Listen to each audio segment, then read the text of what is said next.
Собранието во понеделник се очекува да го распише референдумот. Партиите се уште во разговори за да се постигне договор, главно за надминување на несогласувањата околу референдумското прашање. Со формирањето на Државната изборна комисија, чии членови во понеделник ќе дадат свечени изјави, се создадоа и формални услови за негово организирање.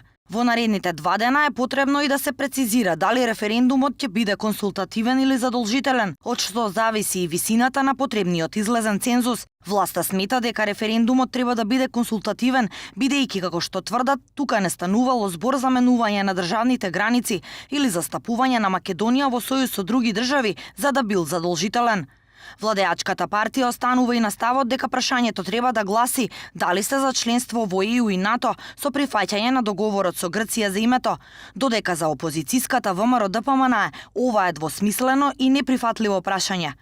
Оттаму велат дека прашањето мора да биде јасно и концизно и да има едно значење, кое, како што велат од ВМРО-ДПМН, ќе се однесува само на спогодбата со Грција за промена на името на Република Македонија. Во случај да не се постигне договор со опозицијата, Заев, како што претходно нагласи, очекува соодветно позиционирање на нивните пратеници за одлуките за распишување на референдумот, но и пред јавноста. Тие, според Заев, мора да кажат кој им е ставот, а граѓаните слободно да одлучуваат. Вице-премиерката и министер за одбрана Радмила Шекеринска вчера изјави дека доколку на референдумот се донесе одлука, таа е обврзувачка за институциите, но доколку не се донесе, институциите имаат обврска да го искажат своето мислење. Оние кои што сметаат дека тоа не е добро, исто така можат да излезат и да го дадат својот глас. Таа одлука ја оставаме на граѓаните и ги повикуваме своето мислење да го направат обврзувачко.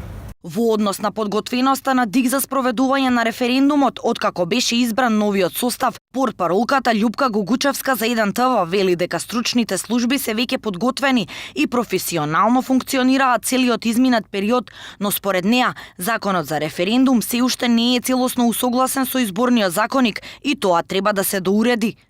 Со оглед дека законот за референдум неколку пати говоревме за тоа дека не е целосно согласен со изборниот законник, со оглед дека е усвоен 1 година пред кодифицирањето на целото изборно законодавство.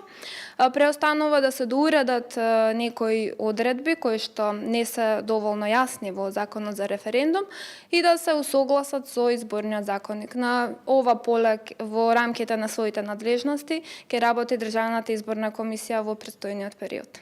За распишување на референдум во собранието потребно е мнозинство од 61 пратеник. Тоа значи дека ова решение може да се донесе и без пратениците на ВМРО-ДПМН.